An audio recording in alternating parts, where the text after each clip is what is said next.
Hello and welcome to A Little Crafting. My name is Annie and this is my podcast where I talk about all the things that I have been making.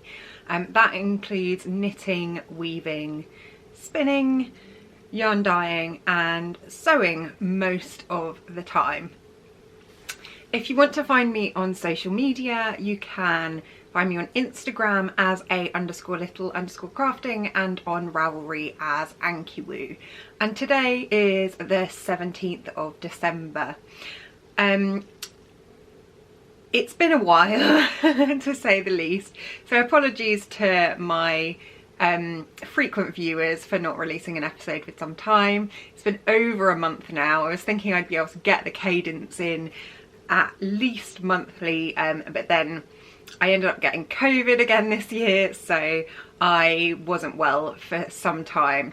But I'm recording from Surrey, which is in the south east of England, just southwest of London. And the days and nights are drawing in definitely at the moment. It is 5 to 4 in the afternoon and the sun is setting right now. So I kept wanting to record and I've been chasing daylight most of the time, really trying to get a recording in before the sun sets, which I'm finding difficult right now. So we've got fake lighting with a daylight lamp in this room, and I hope the lighting is okay for everybody. It might just be a bit bright overall, but I'll let you know if any of the colours look different to how they do in real life when I'm showing you things. I think that's everything I normally say at the start of the podcast, but without further ado I will get on with my finished objects and what I am wearing. So first of all, I have finally finished my Altheda. I will stand up and show you what it looks like. This is quite a long languishing work in progress. I started knitting it last November, and then during the summer it got too hot and I didn't really want to knit with this Icelandic wool, so I decided to kind of put it on hold for a while. And then when I got COVID I fancied something really simple to knit, so I was at a point in the body of the sweater where I just needed to knit stockinette in a circle and then go on to the sleeves. So I absolutely just did that. So at the ends of the sleeves you've got some lovely garter stitch. You've also got the same on the bottom of the jumper, and it does mean that it doesn't cinch in so much. I knit this out of Plutolopi yarn, which is Icelandic wool, and whilst I'm wearing it you can definitely feel that warmth. In fact I do have to wear it with a polo neck because otherwise it gets really quite tickly, and always with long sleeves as well. As such it's definitely a winter jumper, so I'm wearing it now and I can feel kind of the warmth and the heat having been trapped in those fibres at the moment. So I am not wearing it too often right now, although it is absolutely freezing outside. So at the moment in the UK it's the perfect sweater to have just finished. I feel like it's a bit oversized on me. I'm not sure if that's because my gauge changed significantly in the last year, or whether maybe I just didn't quite pick the right size. Personally, I would probably knit a size smaller than this next time I knit it if I'm coming out with the same gauge. But I really love the colour work. It is absolutely beautiful, and it's a really nice loose comfy sweater that I've actually been wearing quite a lot recently when I've been sitting at home. It's been cold and I've just chucked it on and worn it. So definitely a good staple. So the colourways I used, the grey is the standard colour that Jennifer Steingass used in her sample, and the blue I think is called Galaxy. So it's a really deep blue with kind of nice variation. I actually quite wish I could knit a jumper in that blue colour. If I was to use this yarn again, I would not use it for colour work. And the reason that is that it's, because it's unspun, it breaks fairly easily. As such, when I'm knitting colour work, I have my colour work strands over my fingers, and I kind of trap the yarn of each colour in between my fingers, and that made me knit really slowly with this yarn. So I wouldn't use this again for colour work, just because I was so paranoid about breaking it all the time, and sometimes I did break it quite a bit when I was on the colour work section. I would just use it again for a plain sweater, but I'm really tempted to do something like a simple raglan with it and see how that turns out. Well, I would say it's perhaps too warm for an intermediary sweater, so kind of between seasons sweater, because it is very, very warm down to the Icelandic wool. And as it's cold in Iceland, the sheep are very warm. So yeah, it's great yarn, but I would not use it again for colour work. Yeah, and I think that's everything I have to say about the sweater. It's nice and cosy. I'll probably wear it on Christmas Day. That was why I cast it on in November last year, actually. It's supposed to be my Christmas Day sweater for Christmas 2021. It's now my Christmas Day sweater for 2022 instead. So yeah, that is my lovely colour work sweater. The actually one thing I didn't mention is that the sleeves are very loose and baggy. Personally, I don't like that very much. I prefer a more fitted sleeve, but it sort of serves its purpose as just a loose, kind of comfy sweater with that style. Again, it might be down to my gauge, and my gauge having loosened up since I started this sweater, because there was so much time in between. And also I obviously knit the colour work and then went to regular stockinette. I have no idea if I changed needle sizes. I don't actually remember.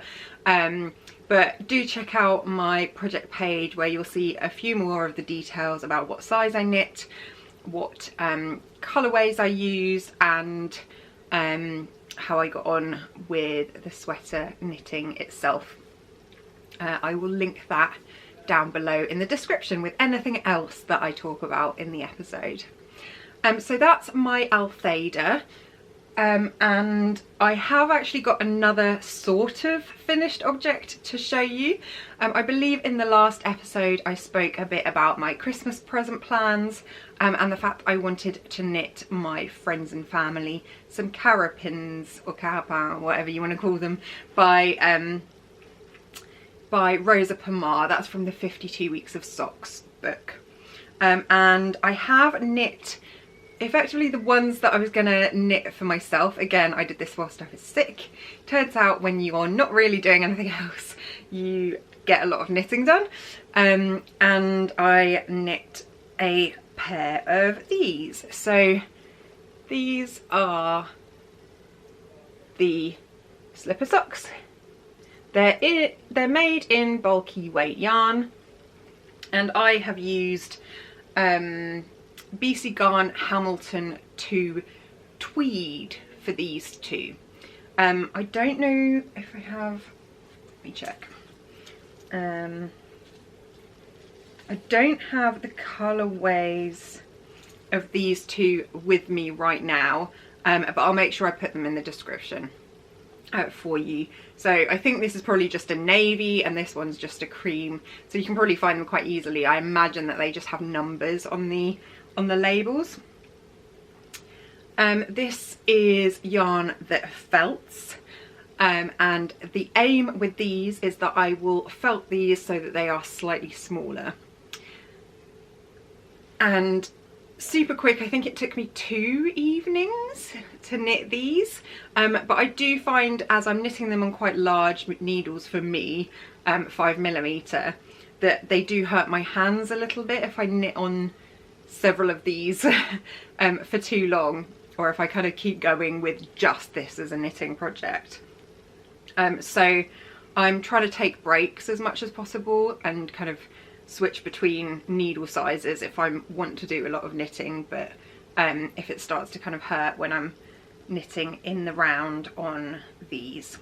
I would say it's not a pattern I recommend if you hate purling. Effectively the entire thing is purling, so if you hate purling, would not recommend. You could probably knit them and do them inside out. I'm not 100% sure whether you'd have to do the heel and the gusset differently, but I really love the way that this one knit stitch looks kind of travelling along the slipper sock. And then if I pull it out, I feel like I should get my sock blockers out for these again actually. I so rarely knit any socks, I never use them, but yeah, the idea is that it will look like that at the end. So yeah, one pair is done, and I'm going to go straight on to showing you some works in progress, because obviously I've been making these as Christmas presents. So story number one, if you watched the previous episode, if not, you know, do go and have a watch. The reason that I decided to buy some yarn to make these was because my husband accidentally felted one of my Carapins that I knit last December. This is the other one, so the regular sized one, and you can see it's slightly felted to make it a bit more hard wearing, and that's what I'll do with the others as well. So this was knit out of the regular Hamelton 2, and the reason that I got this tweed yarn was because I didn't think I'd be able to buy the discontinued Hamelton 2 in this colour again. However, I found some on eBay. So this is colourway 108, I think. Yep. And it's kind of this lovely sky blue colour. So I paid a lot more than I would normally for this ball of yarn, but I wanted it to match. So these were originally going to be for me. As I've managed to find this yarn again though, there's no point in me wasting my one slipper sock. So what I'm going to do is actually knit another one of these in this yarn. I figured out when I was knitting these ones that I only need 2 balls of the main colour, and probably about 1 for the ribbing at the top of the contrast colour. So I have my yarn for that. I've also got some cream that I ordered from Yarn Etc. in Harrogate last time I spoke, and I've got plenty of that, so there's gonna be a lot of these in my future right now. But I am part way through finishing another pair.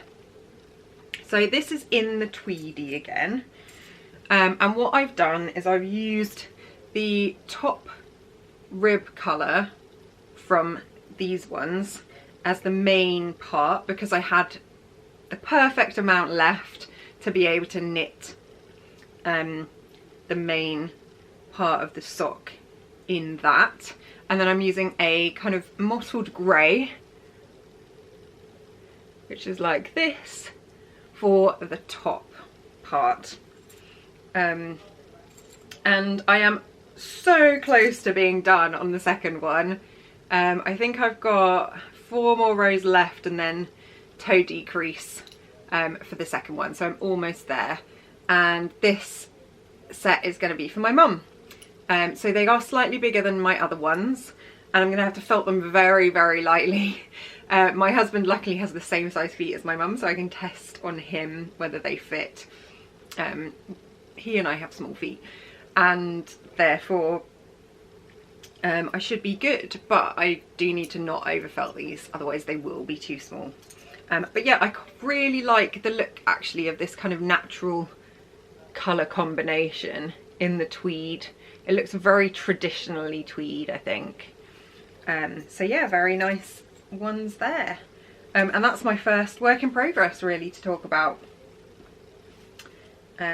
They are the Carapins by Rosa Pomar from 52 Weeks of Socks. And I'm keeping that in a bag that I handmade out of my hand woven fabric.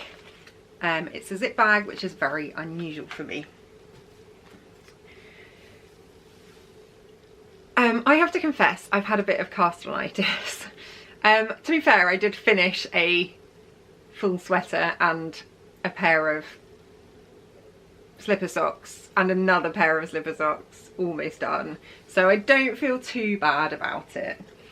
But I will start with the biggest one of my projects. This is being kept in a project bag that my friend made me.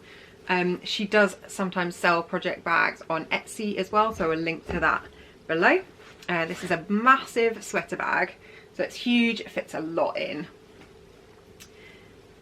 And I have finally cast on a November vest by Petite Knit. This is something that I had in mind to make for a very long time. And that's partly due to some yarn that I bought last year in the Black Friday sale.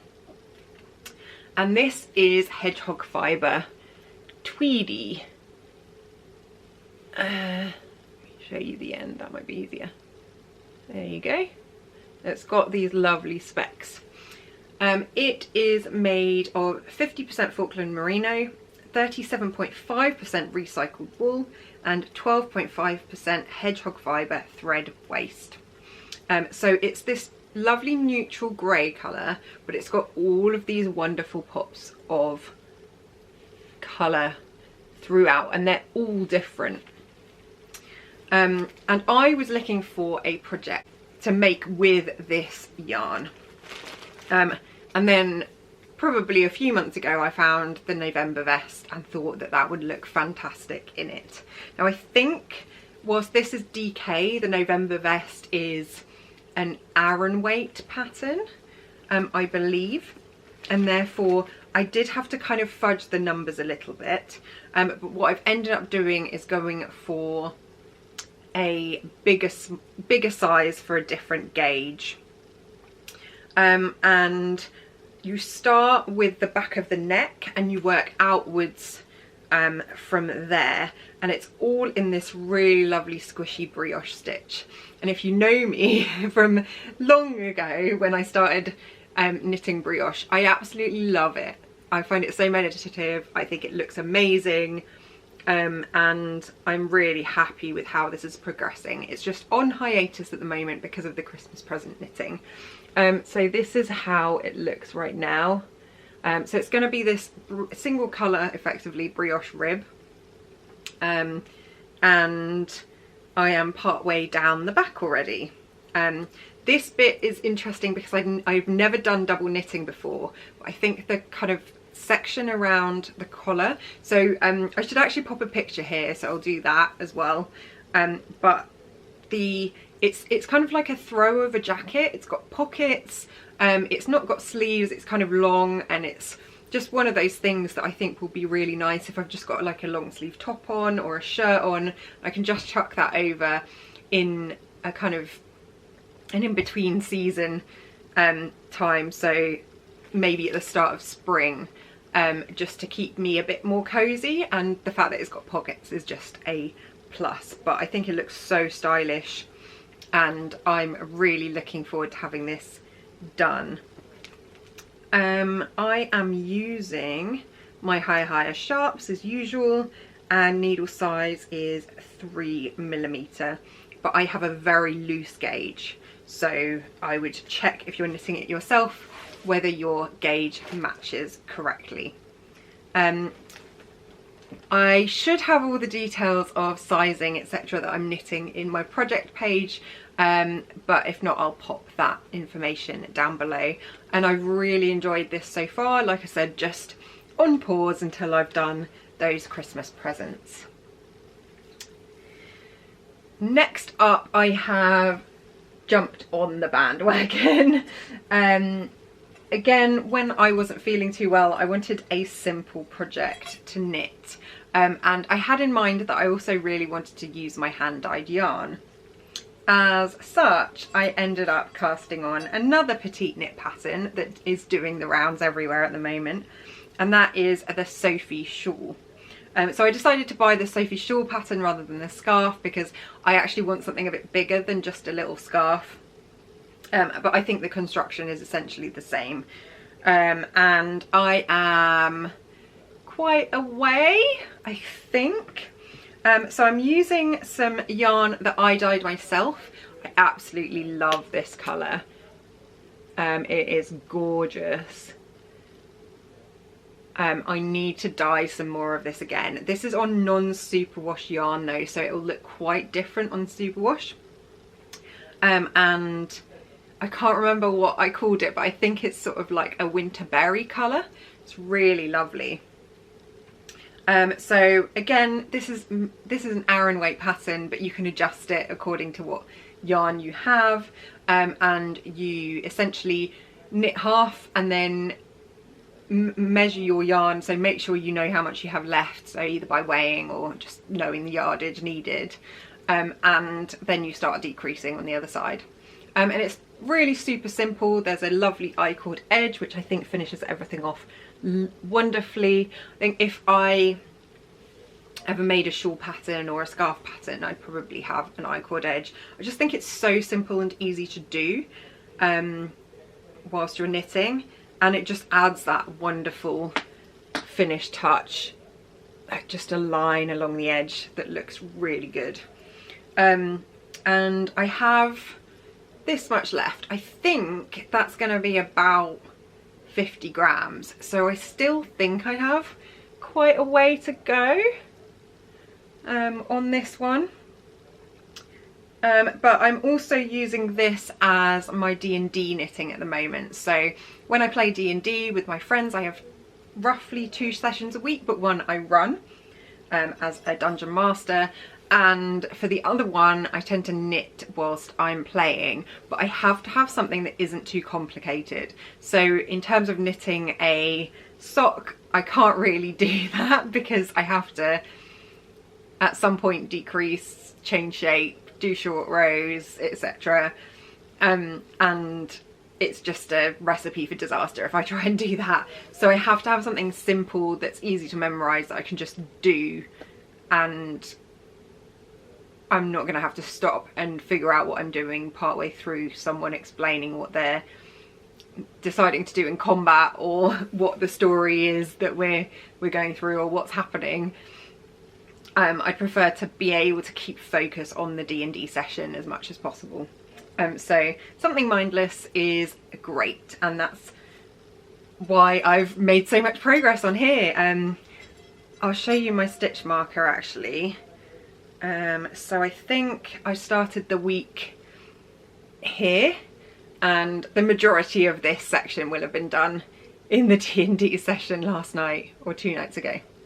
But yeah, really love this colour and this yarn as well. I did knit a Hamelton shawl in this yarn, but in a different colour for my friend towards the end of last year as well. So yeah, and I am keeping this little project in my Little Wren pottery yarn bowl. So this is a little bird, little blue bird, and you've got the yarn coming out there, and that's great because when I'm playing D&D I can just have this on the table next to me and just pull the yarn out accordingly, whereas normally I have to have a bag on the floor so that it's not in the way. So I actually think these yarn bowls are fantastic for when I'm able to sit at a table and knit. I will also link to Little Wren down below. She's on Etsy. Next up is another sort of Christmas gift. So my colleagues on my team decided to do a sort of mystery secret Santa this year. And we were supposed to exchange gifts on Wednesday, but due to the train strikes, not many of my team could join, and therefore we had to end up cancelling it, which was a good thing in a way. So in my madness, I decided a week and a half before that I would like to knit a gnome for the mystery secret Santa. and I went through my stash, I found some mini skeins, and I decided that I was going to cast on this gnome. And I thought I should have enough time to knit a gnome for next week. If I don't, I'll just put something else in, it'll be fine. So I started a gnome, and this one is the Gnome Pun Intended by Sarah Shearer. So it's got all these kind of, just gonna try and, yeah, there we go. It's got all these kind of crumples so that the hat sort of holds sideways, which is really cute. And I thought that made for a more kind of Christmassy elf-like gnome. The green on the top, I believe, is from Beehive yarns. It was probably one of her one-off mini skeins that she threw in as like a mystery bundle at some point in the last few years. The bottom one is my gold colourway that I dye myself. And that looks like this. I think I have the same one just here too. And I just thought it would be nice to make something little and reuse some yarn that I'm not going to be using for anything else, and hand make something for someone on my team. So as that trade was cancelled, we're going to do it in January, so I have loads more time. So what I'm going to do is focus on the Carapins and then pick that one back up later on. This is being kept in a needle keeper which holds my double pointed needles, and this one is by Knitting I Love, but I don't believe she's making these anymore.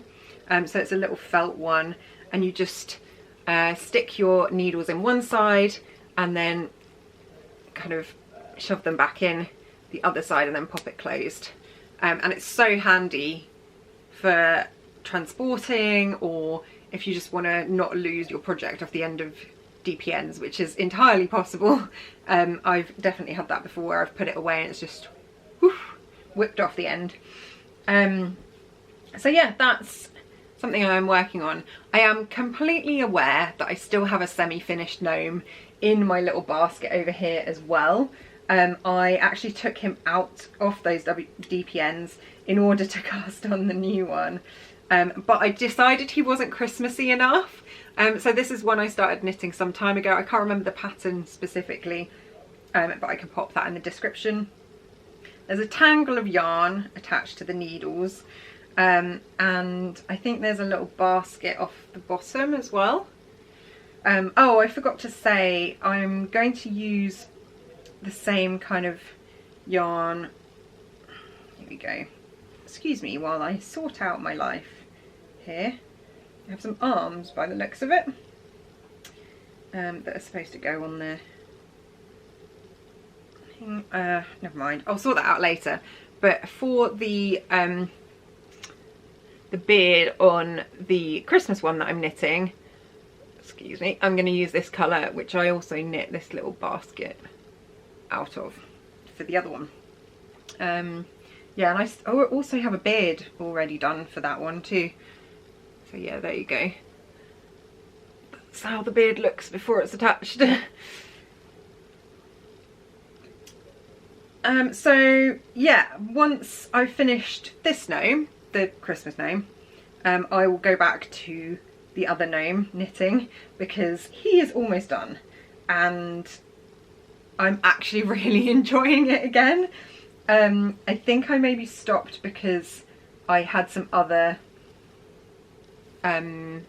more pressing knitting to do. It was probably Christmas season, so I had to move on to making other gifts, and it wasn't necessarily because I was not enjoying the knit in the first place. So yeah, that's my Christmas gnome. There you go. Getting there.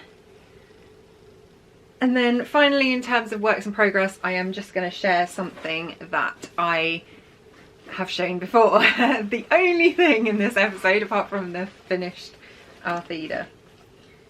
So this is my Pradera wrap by Jocelyn Tunney, and this is getting enormous. So this is being knit from my advent calendar from 2021, and it's a Beehive Yarns DK advent.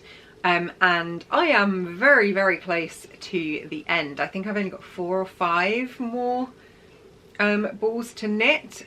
So yeah, so this is one end. It starts with pink.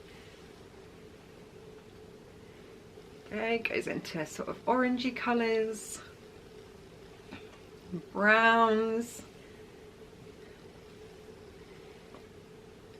and back to some neutrals.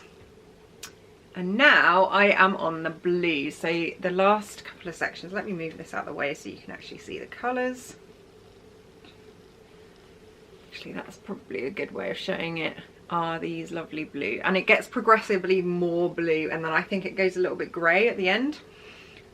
So yeah, I did knit a little bit on this when I was ill, but I had to wind some more balls for the end, and therefore I ended up not doing it because I just wasn't feeling up for standing up for a long period of time winding yarn. So it's getting really long.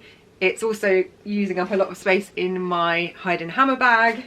That's a 03, and I am hoping to be done by the end of the year. So I think that would be an awesome target, just to have it as like something I started in 2022 and finished, and that uses up those 24 mini skeins. And I now have them all wound up, but again, focusing on those Christmas gifts first of all. So once Christmas is out of the way, I have a week off. I've got to do a couple of things on some days, but the rest of the time it's just free. I'm going to be sorting things out around the house, and then maybe going climbing, and probably just relaxing the rest of the time. But yeah, really pleased about this. It's going to be a giant scarf, but in this weather I'm really going to be thankful for that.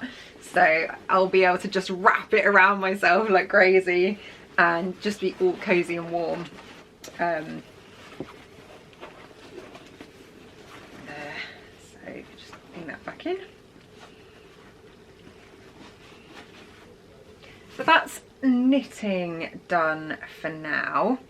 I was going to talk about my spinning advent calendar from World of Wool, but I think I'm actually going to save that for when I've completely opened it all, just in case anyone is watching and sees spoilers. I'm also, so I've got 24 days of fibre basically, and it's a luxury fibre, so there's all sorts of different types. I think there's bamboo, there's wool, there's been some like eco nylon types of fibre mixed in, and I'm enjoying opening them up every day. I'm not sure what I'm going to do with that advent calendar. I was, if it had been a fade, I was considering doing a spin every day, but there's actually quite a lot of fibre in each little roll.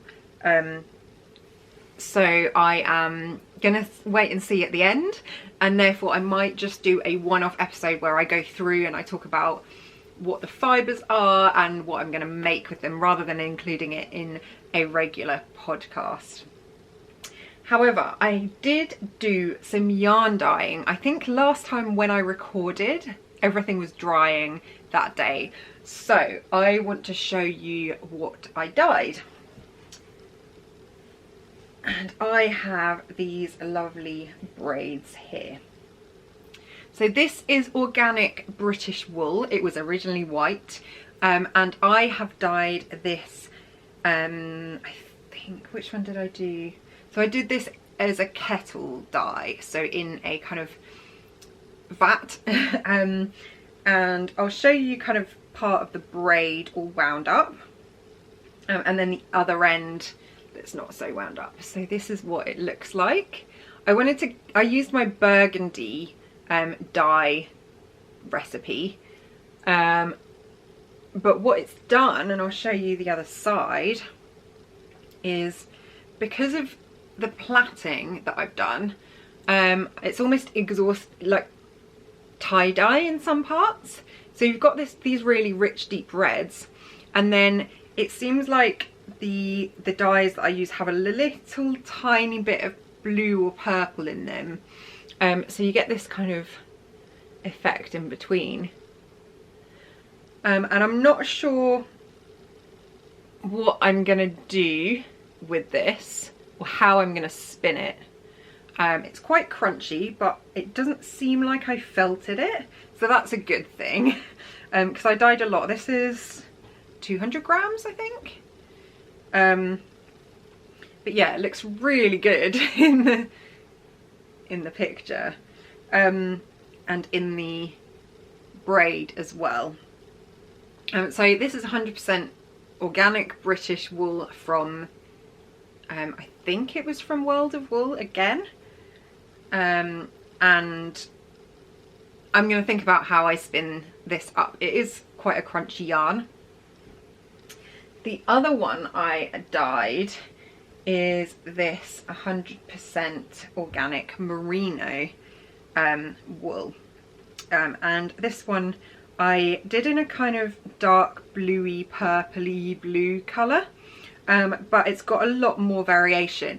I did this in a kind of flat pan, like a caterer's pan, so that I could kind of shallow dye it, and it's come up with a lot more variation. So this section here, for example, you've got this really rich dark blue, and then it kind of fades out to a slight lavender colour. This one's still all done up in this braid, but just thinking I can probably undo it a little bit from one end just to show you how it looks without the braid itself.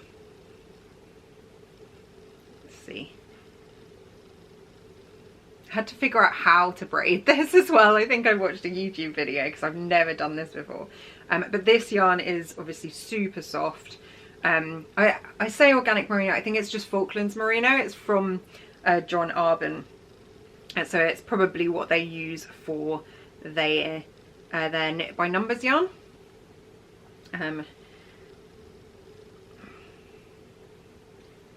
I might just kind of separate this out and spin it all together and have this lovely variation between some darks and some lights in here.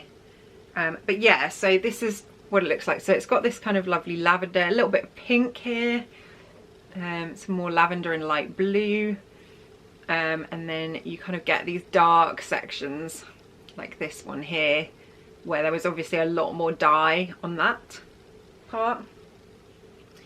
On here as well, and you can see where the sections have stopped the dye from getting through. So you've got these little pops, but I think that would be really nice to have that variation along the yarn.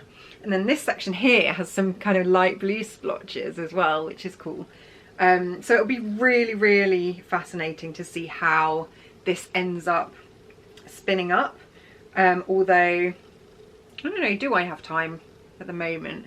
I haven't been spinning at the moment. I've spun some yarn and kind of put it to one side and got my spinning wheel up here instead of in the lounge at the moment because we had to put up our Christmas tree. So I haven't been spinning right now. I think this is 300 grams of yarn, this one. There's a lot here. You can see when I'm winding it up. So I am not sure what I'm going to do with it, but yeah, that's all of it in a kind of rough ball anyway. But yeah, it was fun. I'm glad it worked, so now I know how to do it. So if I want to intentionally dye something and dye it in the colours that I have dyed other yarn in, I can do that and get some lovely spinning fibre out of my dyeing process. Something else I should show you is how the yarn that I dyed came out. So this is the yarn that I put in with the burgundy vat. I have 300 grams of this, which is my organic merino DK, which is what I'm knitting the shawl out of. This is the burgundy rather than the kind of Winterberry colour, and it's actually really interesting to see how this has come out in non-superwash yarn. It's much more pink, and it's also much more varied. So this is the same recipe, but on superwash yarn, so much more saturated, and they almost look like different recipes, unless I did something different, which is entirely possible. But that was the recipe that I wrote down, is the one that I dyed this with. So that is again another gorgeous colour. I don't know what I'm going to do with it, but I do have 300 grams, so I'm thinking I might knit myself a Hamelton shawl, and then I'll have 2 pink shawls. I may give the Sophie shawl to someone else actually. Let's see when I get it done.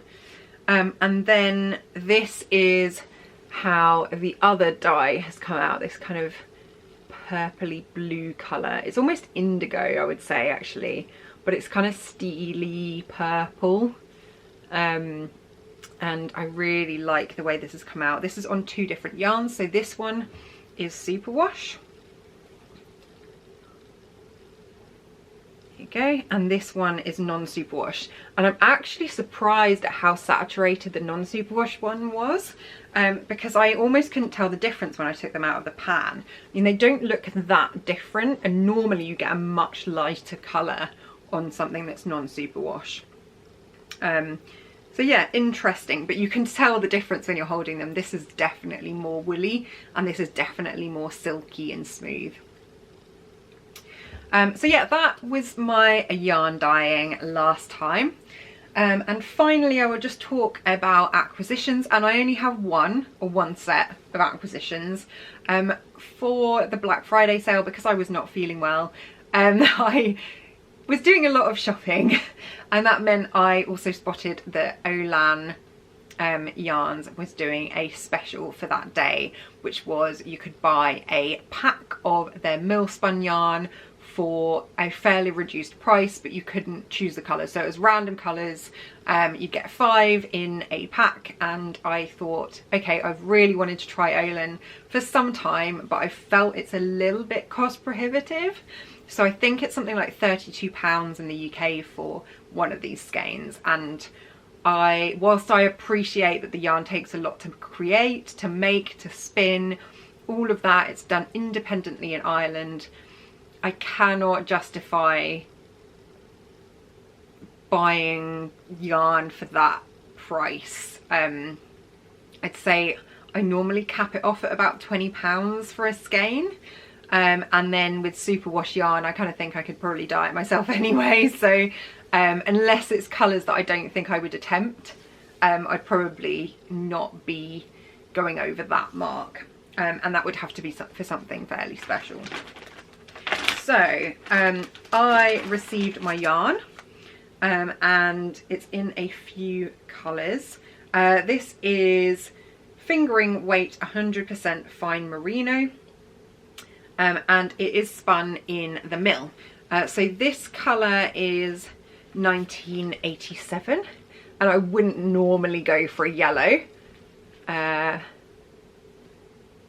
I do have some ideas of what I might do with it. There you go, you can see that lovely variation that mill spun yarn has. Then I've also got this beautiful turquoise colour. There you go, same, that's Eden. Then I've got a kind of very light pink, which is Eros. There you go. And a kind of black colour with a little bit of purpley variation, I'd say. This one doesn't have a dye lot, so I'm guessing it was a random one-off.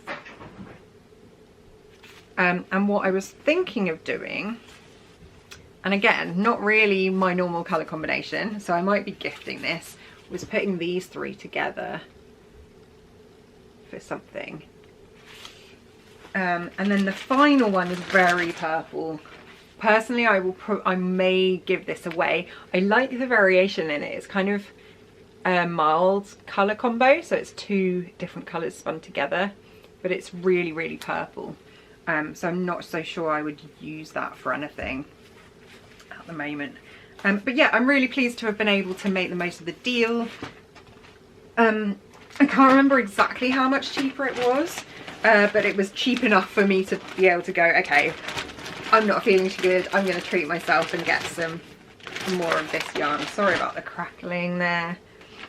And I will test that out and let you know how I get on with it. I think that's everything I want to talk about today. So I'll assume I'm not going to record a proper podcast before Christmas now. It's only next weekend. So I will wish all of my viewers and potentially my new viewers a very Merry Christmas, Happy Holidays if you don't celebrate Christmas, Happy New Year, and I hope 2023 brings you everything that you wish it will, and happy crafting over the holidays. I hope you get lots and lots of crafting done, enjoy yourself, rest, spend a lot of time with friends and family, and I will see you in 2023. Bye.